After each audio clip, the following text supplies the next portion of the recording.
বক্তব্য রাখেন। আমরা পরে কেবিসা বাইলেনের পঞ্চায়েত কমিটির সভাপতি ইসলাম সমাজসেবক ইসলাম সরকার। সাথীয় বন্ধুরা, আসসালাম আলাইকুম। আপনারা যারা আপনারা পাশে আছেন, বিভিন্ন জায়গায় আছেন, যে জায়গায় মাদক দ্রব্যের এত বেশি উৎখাত হয়ে গেছে, এরা সারা নারায়ণগঞ্জে মাদক দ্রব্য ব্যবসা করে চাঁদাবাজি লুটতারাজ চালিয়ে যাচ্ছে।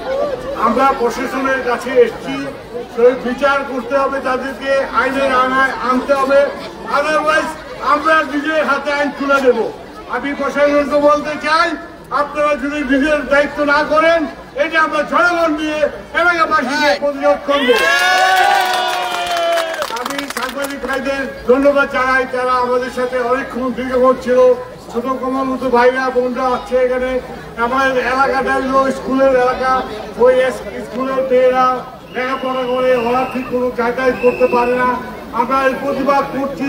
আমি পাশাপাশি যারা প্রত্যেকটা মানুষকে বলতে চাই, আপনারা যেদিকে থাকেন এই প্রতিবাদ এলাকায় এলাকায় গড়ে তুলুন। ইনশাআল্লাহ সারা জীবন মুক্ত হয়ে থাকবে, তারা মুক্ত হবে। আল্লাহ হাফেজ। আমার ভালো থাকে। রহমান রাহিম। প্রিয় সাথী ও বন্ধুরা, আসসালামু আলাইকুম। আমরা বিগত কতদিন নারায়ণগঞ্জে কোনো আমাদের কণ্ঠরোধ ছিল, বাক স্বাধীনতা হরণ করেছিল। আজকে আমরা সেই বাক স্বাধীনতা ফিরে পেয়েছি এই ছাত্রদের জনতার কল্যাণে। আমরা চাই সারা এলাকায় নারায়ণগঞ্জে কোনো মাদকদ্রব্য থাকবে না। মাদকদ্রব্যের বিরুদ্ধে আমরা সোচ্চার হয়েছি। আমি আহ্বান করব, বিভিন্ন ওয়ার্ডে ওয়ার্ডে প্রত্যেকের সমাজে গড়ে তুলুন, সমিষ্টভাবে সবাই ঝাঁপিয়ে পড়ুন এই মাদকদ্রব্য চাঁদাবাজিদের রক্ষা করার জন্য। যারা তাদের স্বাস্থ্য বস্ত্র দেয় তাদেরকে আমরা উচিত শিক্ষা দেওয়ার জন্য নারায়ণগঞ্জবাসী ঐক্যবদ্ধ হয়ে নেমেছি।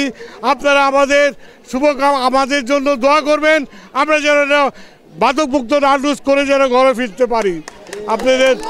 আপনাদের আরও আশ্বস্ত করতে চাই, আজকে আমাদের সামনে যারা যারা আছেন, বোনরা আছেন, আমাদের ছেলেরা, ছাত্ররা সবাই আছে, জনগণ আছে, পঞ্চায়েতে আছে, সবাই আছে এখানে।